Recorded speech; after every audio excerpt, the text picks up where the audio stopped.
What made you want to set up a foundation as opposed to just exploring ayahuasca as a partaker and an explorer? What made you take it to the next level?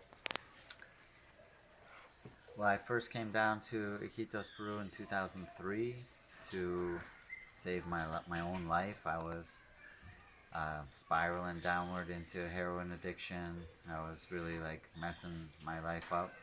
That had kind of culminated in me waking up in my car underwater because I had blacked out behind the wheel while drinking and doing drugs and uh, drove off the road into a river.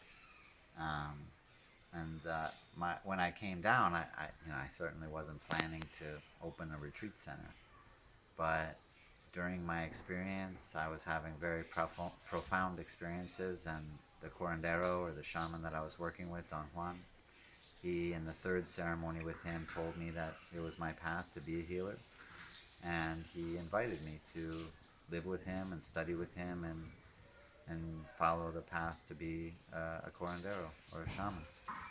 And my experiences definitely confirmed that that was the right thing for me to do.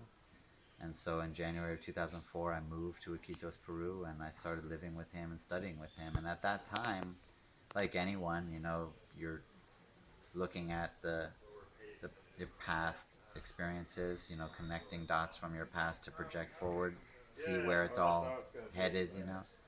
And I thought, well, I will, live here for a while. I'll do this apprenticeship. I'll become a shaman, and then I'll go back home and I'll, treat patients with my shamanic ability.